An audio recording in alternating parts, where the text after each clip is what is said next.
안녕하십니까, 책돌입니다. 저자는 마키타 젠지, 출판사는 문예 춘추사입니다. 저자 소개를 간단하게 하겠습니다. 마키타 젠지, 당뇨병 전문 의이며 에이지 마키타 병원 원장이다. 1979년 홋카이도 대학 의학부를 졸업하고 동대학원에서 의학 박사 학위를 받았다. 주요 저서로는 식사가 잘못되었습니다. 노화가 잘못되었습니다. 최강의 해독법, 당질 제한 슬리밍 레시피 등 다수의 저서가 있다. 저자는 우리 몸에 해로운 것이 달콤한 설탕보다도 밥이나 빵이나 면류, 이렇게 달콤하지 않은 탄수화물이 더 해롭다고 말하고 있습니다. 또 암이나 심근경색, 뇌졸중, 그리고 신장병, 알츠하이머병 등 이런 심각한 질병의 근본 원인이 바로 당질 중독이라고 말하고 있습니다. 이 책은 당질 중독에서 벗어날 수 있는 실천적인 방법을 많이 알려주고 있습니다. 그러면은 본격적으로 책 내용을 보도록 하겠습니다. 대부분의 비만자는 밥이나 면류를 상당히 좋아합니다. 그렇기는 해도 비만한 사람이 이런 것들을 살이 찌도록 먹게 되는 것은 단지 식탐이 강해서가 아니라 먹을 수밖에 없는 뇌 상태 때문입니다. 누구라도 원해서 살이 찌는 사람은 없겠죠? 당신이 살이 빠지지 않는다면 그건 당질 중독 때문입니다. 중독을 치료하지 않는 한 본질적인 비만을 해소하기란 힘든 것입니다. 젊은 당질 중독은 뚱뚱한 사람만의 문제가 아닙니다. 마르고 젊은 여성 중에도 중증 중독 환자가 많이 있습니다. 그녀들 중에는 편의점에서 산 탄산음료나 스낵, 주스, 이러한 것들을 식사 대용으로 먹는 사람도 있습니다. 그건 어리석기 때문이 아닙니다. 이런 식의 식사를 할 수밖에 없는 뇌 상태 때문입니다. 우리를 둘러싼 사회에는 많은 중독이 존재합니다. 이런 중독은 크게 두 가지로 나눌 수 있습니다. 약물, 알코올, 니코틴 등의 물질을 끊을 수 없게 된 물질 의존과 도박, 쇼핑, 게임 등의 행동을 끊을 수 없게 되는 행위 의존입니다. 뇌가 지배당하고 있기 때문입니다. 비만의 원인은 당질 중독이라는 질병 때문입니다. 우리는 보통 자기 통제를 하지 못하고 과식하는 사람이 비만이 된다고 알고 있죠. 근데 그렇게 알고 있는 한 체중 조절을 하기는 어렵습니다. 뇌가 밥이나 면류 같은 탄수화물, 달콤한 청량음료, 스낵 과자 등의 당질을 섭취하지 않고는 못 견디는 중독 상태가 되었기 때문에 살이 쪘다는 의식을 갖지 않으면 비만 상태에서 벗어날 수가 없다. 말하자면 당질이란 무엇인가를 이해하고 적절하게 섭취할 수 있어야 한다는 것이다. 우리 인간에게도 당질은 필수적으로 필요하며 전혀 섭취하지 않을 수는 없다. 약 250만 년 전 호모 하빌리스가 탄생된 뒤에 인류는 주로 사냥과 채집으로 식량을 확보해왔다. 실제로 인류는 10만 세대가 넘도록 나무 열매와 산나물, 물고기, 그리고 가끔씩 잡히는 짐승의 고기를 먹으면서 목숨을 유지해왔다. 이 말은 사냥과 채집으로 확보한 식량에 인류에게 필요한 양의 당질이 포함되어 있다는 뜻이다. 사냥과 채집 생활을 하던 인류가 농경사회로 전환한 것은 약 1만 년 전에 불과하다. 인류의 오랜 역사에서 생각해보면 쌀이나 밀가루를 먹기 시작한 것은 최근의 일로 약 600세대에 거쳐 농경생활을 해왔을 뿐이다. 농경생활을 하면서 안정적인 식량 확보가 가능해지고 세계 인구가 늘어난 것은 사실이다. 특히 에너지원인 탄수화물은 환영받는 영양소가 되었다. 하지만 농경 시절과 달리 지금의 우리 몸은 그렇게 많은 당질이 필요하지 않다. 현대 생활에서 우리가 섭취하는 식사는 사실상 DNA를 거스르고 있다. 쌀이나 밀 같은 탄수화물을 많이 재배할 수 있는 농경 기술을 얻게 된 순간부터 이미 당질 중독의 씨앗이 뿌려진 셈이다. 사실 현대사회에서는 당질 중독이 안 되는 게 더 어렵다. 편의점을 살짝 들여다보면 삼각김밥, 단팥빵, 케이크, 스낵 과자, 컵라면 등 당질 덩어리라고 하기에 걸맞은 식품들이 질비하게 늘어서 있다. 당질에 중독되지 않은 상태로 있기란 쉬운 일이 아니다. 의식하지 않고 먹다 보면 대부분 중독에 빠진다. 담배나 알코올의 경우에는 적당히 해야지 이런 생각을 한 후에 피우거나 섭취한다. 이와 달리 당질의 경우 대체로 자신이 맛있다고 느끼는 것을 먹으면 심한 중독이 되는 경우가 많이 있다. 게다가 현대사회는 그런 맛있는 음식을 거의 시간의 구애받음 없이 확보할 수 있도록 준비되어 있다. 누구라도 아주 쉽게 맛있는 음식을 구할 수 있으므로 특별히 중독이 될 것이라는 사실을 깨닫지 못하고 위기감도 느끼지 못한다. 그래서 많은 사람이 중증이 될 때까지 방치하게 되는 것이다. 당질의 경우 먹을수록 더 먹고 싶은 갈증으로 이어진다. 먹을수록 내가 중독되어 더욱더 먹고 싶은 상태가 되기 때문이다. 단백질이나 지질은 그렇지 않은데 당질은 섭취할수록 중독이 되는 것은 오래전의 조상들의 DNA 때문이다. 당질은 에너지원이므로 우리 뇌에는 애초에 당질을 섭취하라는 명령을 내리는 시스템이 갖춰져 있다. 하지만 이는 사냥이나 채집으로 살아갈 때 필요했던 시스템이다. 당시에는 당질을 겨우 섭취할 수 있었기 때문인데 지금은 이런 시스템을 작동시키지 않는 것이 좋은 구조이다. 자세한 내용은 뒤에서 살펴보겠지만 여기서는 보상계라는 호르몬이 관여한다. 처음에는 찹쌀떡 하나로 혹은 라면 한 그릇으로 행복한 기분이 될 수 있었는데 점점 뇌가 요구하는 양이 늘어나면서 한 개 먹던 찹쌀떡을 2개 먹어야 하고 한 그릇 먹던 라면을 2그릇 먹어야 보상을 받았다는 행복감을 느낄 수 있게 된다. 어떤 종류의 중독도 중증이 될수록 벗어나기 힘들어지고 고통도 깊어진다는 사실을 잊지 않았으면 한다. 설탕이 들어있는 달콤한 간식류는 혈당치를 빠르게 상승시킨다. 가장 급격한 커브를 그리는 것이 캔커피, 주스 등의 액체 음료이다.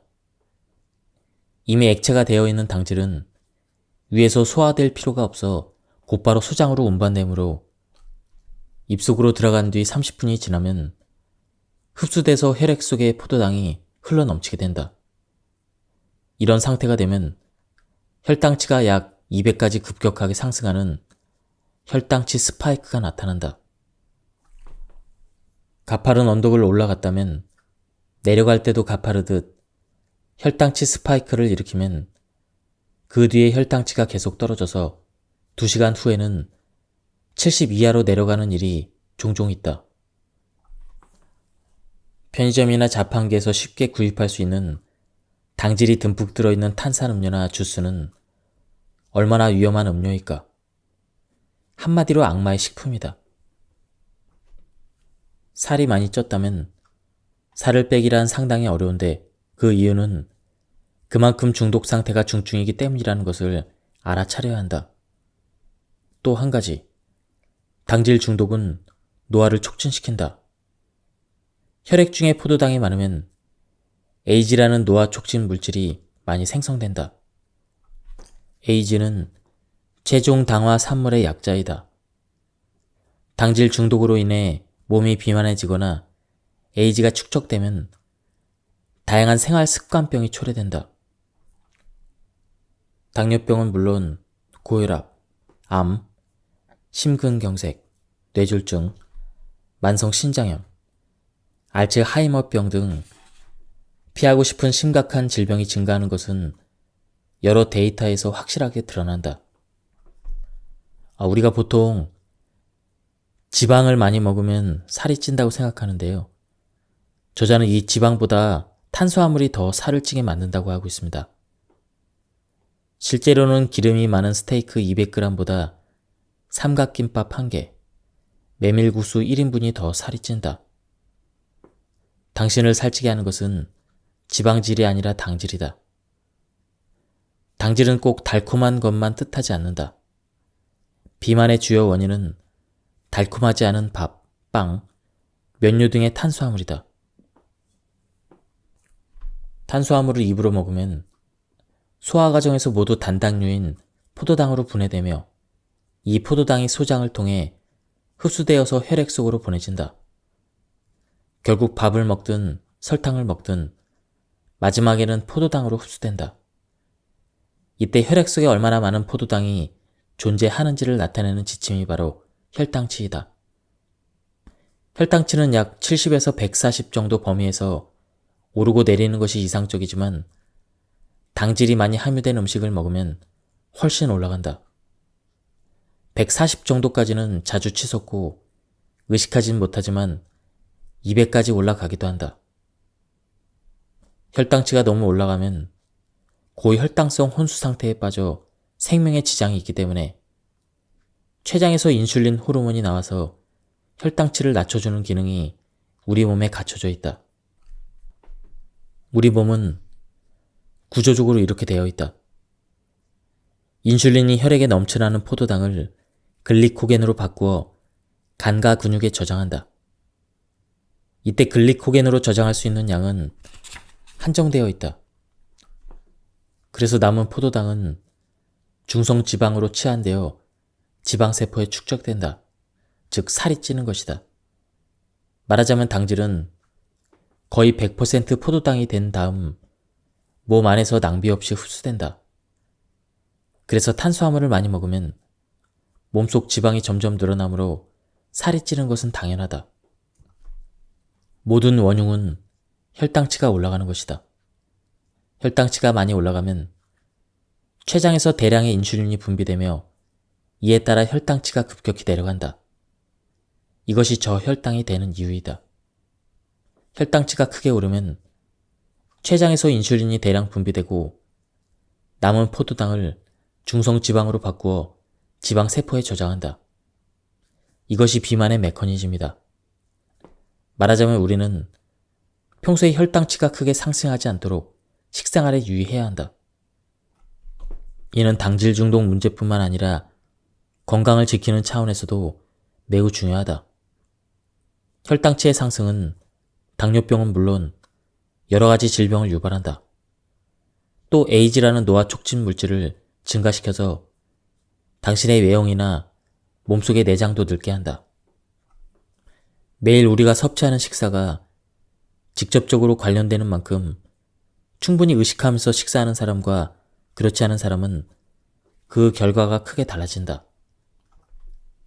혈당치를 급상승시키지 않는 식생활을 하기 위해 다음과 같은 사실을 기억하자. 1. 혈당치를 높이지 않는 음식을 알아야 한다. 2. 혈당치를 올리지 않는 식사법을 알아야 한다. 이 두 가지 사실에 대해서 각각 구체적으로 알아보자. 혈당치를 높이지 않은 음식이란 무엇일까? 당질이 들어있지 않은 음식은 혈당치를 높이지 않는다. 구체적으로 채소, 버섯, 해조류, 콩류, 육류, 생선, 두부는 혈당치를 거의 올리지 않는다. 이와 달리 밥이나 빵, 면류 등의 탄수화물, 그리고 고구마 등의 당질이 많은 뿌리채소, 호박 등의 당질이 많은 채소, 설탕이 잔뜩 들어있는 청량 음료수 등은 혈당치를 크게 상승시킨다. 당질 중독에서 벗어나기 위해서 어떤 음식에 당질이 많은지 혹은 적은지를 제대로 아는 것이 필수적이다. 그렇다면 혈당치를 올리지 않는 식사법이란 어떤 것일까요? 나는 당질을 전혀 섭취하지 말라고 할 생각은 없다. 그렇게 극단적으로 강요하면 뇌가 폭주해서 결국 더 많은 양의 당질을 섭취하게 될 수도 있다. 중요한 것은 뇌를 속인다는 점이다. 기분을 잘 맞춰가면서 지금까지의 식습관보다 당질을 조금씩 줄여가는 게 최선의 길이다. 이때 같은 양의 당질이라도 먹는 방법에 따라 혈당치의 상승 상태가 다르다는 것을 알아두면 상당히 도움이 된다. 예를 들면 흰 쌀밥 한 그릇을 먹는다고 하자. 다른 것은 먹지 않고 이 밥만 먹는 게 제일 좋을 거야. 이런 생각은 틀렸다. 반찬도 같이 먹는 게 좋다. 다음에 사실을 분명히 알고 있어야 한다. 1. 탄수화물만 먹는 것이 아니라 지질이나 단백질과 함께 먹으면 혈당치가 잘 오르지 않는다. 탄수화물을 먹기 전에 식이섬유가 많이 든 채소 같은 것을 먹어두면 혈당치가 잘 오르지 않는다. 탄수화물을 먹는 형태에 따라서 혈당치가 어떻게 올라가는지 실험을 했습니다. 이 실험에서는 건강한 사람을 대상으로 빵만 먹었을 때, 버터를 발라서 먹었을 때, 올리브 오일을 찍어서 먹었을 때, 옥수수 기름을 찍어 먹었을 때, 이렇게 4가지 경우에 대한 혈당치 변화를 조사했다. 빵만 먹었을 때 혈당치가 가장 높게 올라간다. 유지류를 소화하느라 방해받는 일 없이 포도당을 순조롭게 흡수할 수 있기 때문이다. 반면에 유지류를 함께 섭취하면 빵을 소화하는 데 시간이 걸려서 포도당 흡수가 늦어진다. 올리브 오일을 추천한 이유를 이해할 수 있을 것이다. 즉, 같은 빵이라고 해도 식빵보다 버터를 듬뿍 넣어서 반죽해서 만든 크루아상을 먹는 게 혈당 관리에 더 좋다는 뜻이다. 속재료를 많이 넣은 샌드위치라면 더욱 좋다. 칼로리만 생각해서는 안 된다. 특히 탄수화물을 먹을 때 칼로리를 낮추려고 탄수화물만 단독으로 섭취하는 것은 최악의 선택이다. 단순히 칼로리만 생각하면 장국에 찍어 먹는 메밀국수, 부재료가 거의 없는 삼각김밥을 먹어야 할 것이다. 실제로 이런 식으로 잘못된 노력을 하는 사람도 있다. 유감스럽지만 애써 노력했더니 흡수에 방해받지 않고 혈당치가 잘 오르는 상태를 만들어버린 셈이다. 메밀국수도 삼각김밥도 샌드위치도 칼로리가 높아지더라도 건더기가 좀 들어있는 것을 선택하는 것이 정답이다. 라면을 먹고 싶다면 단순하게 라면만 먹기보다는 해물 라면이 좋다. 먹는 순서는 해물을 먼저 먹고 면은 마지막에 먹는다. 한때 먹는 순서 다이어트가 유행했다. 정식을 먹는다면 우선 작은 그릇에 담긴 채소를 먹고 그 다음으로 고기와 생선 등 메인 요리를 먹은 뒤에 마지막으로 밥을 먹는다. 의학적으로 봐도 이 방법이 이치에 맞다. 탄수화물을 먼저 먹어버리면 이것이 포도당으로 분해되고 분해된 포도당이 계속 흡수되기 때문에 혈당치가 크게 상승한다.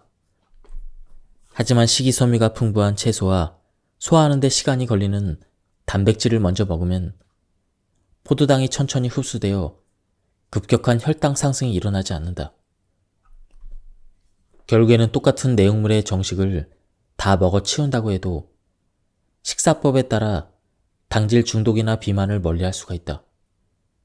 식사할 때는 먼저 채소와 단백질부터 먹는 습관을 들이자. 탄수화물은 마지막에 먹는다. 직접 메뉴를 선택할 수 있을 때는 반드시 채소를 넣도록 하자. 섬유질이 많은 채소는 잘 씹어야 한다. 잘 씹으면 뇌의 포만 중추에서 많이 먹었는데요, 이런 신호를 보내게 되고 결과적으로 마지막에는 탄수화물을 적게 먹을 수가 있다. 동료와 함께 점심 식사하러 갈 때 나는 탄수화물을 안 먹습니다. 이렇게 말하기가 어렵다. 게다가 무엇보다도 참지 못하고 라면을 먹어버리는 일도 있을 수도 있다. 그럴 때도 먹은 직후에 운동을 하면 혈당치를 올리지 않을 수가 있다. 당질을 먹기 시작한 지 15분이 지나면 혈당치가 오르기 시작하므로 우물쭈물 하지 말고 바로 몸을 움직여야 한다. 점심시간 후에는 여유롭게 차를 마실 것이 아니라 빠른 걸음걸이로 회사로 돌아오는 것도 좋은 방법이다. 발 뒤꿈치를 올렸다 내렸다 하는 운동을 비롯해서 어떤 것이든 좋지만 가장 추천하고 싶은 것은 스쿼트이다. 스쿼트는 장소와 상관없이 할 수 있고 대퇴사두근이라는 큰 근육을 단련함으로써 전신의 근육을 유지할 수가 있다. 특히 운동할 수 있는 시간이 없다라고 하는 사람은 12초 스쿼트를 추천한다. 이름 그대로 스쿼트 한 번에 12초 걸린다. 천천히 허리를 내렸다가 천천히 일어나므로 허벅지 쪽으로 부하가 많이 걸려 효과가 크다. 이 동작을 10회만 하면 섭취한 탄수화물이 소멸된다. 과일은 대체로 혈당치를 높이지만 그래도 오렌지를 통째로 먹는다면 하나로 충분하며 섬유질도 섭취할 수가 있다. 하지만 신선한 주스를 만들기 위해서는 오렌지를 5개 정도 사용해서 즙을 만들고 섬유질을 버린다. 즉, 당질 덩어리만 대량으로 섭취하게 된다. 편의점에서 판매되는 저렴한 주스는 과일 부분은 줄이고 여러 가지 당분을 첨가한 것이다. 이러한 액체의 당질은 씹을 필요도 위에서 소화될 필요도 없이 그대로 소장으로 내려간다. 그리고 순식간에 혈당치를 높인다. 같은 당질이라도 악성도에는 등급이 있다. 달콤한 청량음료, 설탕이 들어간 캔커피, 주스 등은 악성도 넘버1이다. 이런 것들은 인간이 살아가는데 전혀 필요하지 않은 식품이므로 확실히 끊어버리자. 액체 음료 중에서 섭취해도 되는 것은 기본적으로 물뿐이다. 물 이외에 설탕이 들어있지 않은 차, 허브티, 블랙커피 정도를 즐기면 된다. 자신의 혈당치를 파악해 두는 것은 누구에게나 상당히 효과적인 건강관리 방법이다. 이 혈당치에 대해서 병원에 가야 측정할 수 있다. 당뇨병이 아니라면 측정할 필요가 없다. 이러한 생각은 버려야 한다. 지금은 리브레라는 훌륭한 연속 혈당 측정기가 있어서 유명한 운동선수도 체력관리에 활용하고 있다. 이 약품은 한국에서도 허가를 받은 제품입니다. 이 제품은 신뢰할 수 있는 제품으로 우리 병원 환자에게도 사용하고 있으며 나 또한 애용하고 있다. 리브레는 팔에 붙이는 센서와 혈당치를 체크하는 리더라는 2개의 부품으로 이루어져 있어 아주 쉽게 사용할 수가 있다. 센서는 끊임없이 변하는 혈당 수치를 감지한다. 이 센서의 리더를 가까이 대기만 하면 현재의 혈당치를 알 수가 있다. 스마트폰에 앱을 설치해도 혈당치를 읽을 수가 있다. 리브레를 장착한 후에 밥이나 빵 등 탄수화물을 먹고 혈당치의 상승 상태를 확인하면 된다. 참고로 내가 우동을 먹고 측정했더니 약 170까지 올라갔다. 탄수화물을 잔뜩 먹은 직후에 스쿼시나 빠르게 걷기 같은 운동을 하면 혈당치 상승이 얼마나 억제되는지도 실감해보자. 기름기가 많은 고기를 먹고 위스키를 마셔도 혈당치가 오르지 않는다는 것도 실제로 몸소 경험해보자. 이렇게 며칠간 리브레를 사용해보면 혈당치가 오르기 쉬운 음식, 의외로 오르지 않는 음식을 알 수가 있다. 식사 직후에 운동을 하는 것이 효과가 있다는 것도 이해하게 될 것이다. 이런 지식을 잘 이용하면서 혈당치가 식후에도 140을 넘지 않도록 조절한다. 하루 종일 140 이하의 혈당치를 유지할 수 있으면 체중이 매일 100에서 200g씩 줄어들 것이다. 식후에 운동을 하면 더 줄어든다. 리브레는 아마존에서 $55, 한국 쇼핑몰에서는 한 9만원 정도 합니다. 약간의 변동이 있겠지만 9만원 정도만 투자하면 다이어트는 반드시 성공한다. 센서 하나로 측정이 유효한 기간은 2주일이지만 이 기간 동안 혈당치의 오르내림을 충분히 확인할 수가 있다. 한 번 다이어트를 한 것으로 끝나지 않고 혈당치 관리라는 본질적인 기술을 몸에 익히는 것이므로 구입을 고려할 가치는 충분히 있을 것이다. 예전부터 산화는 몸의 노화를 진행시키는 나쁜 작용을 하는 것으로 알려져 있다. 산화란 어떤 물질이 산소와 결합하는 반응을 말한다. 껍질을 깎은 사과를 방치해두면 갈색으로 변화하는 것은 세포벽이 손상되면서 그 안에 있던 산화 효소가 항산화 물질과 접촉해서 산화 현상이 일어나기 때문이다. 이 과정에서 영양 성분의 파괴가 일어난다. 우리 몸도 살기 위해 끊임없이 산소를 받아들이고 있다. 그런데 이 산소에 의해서 노화 현상이 일어난다. 그런데 산화보다 악성도가 더 심하다고 밝혀진 것이 당화이다.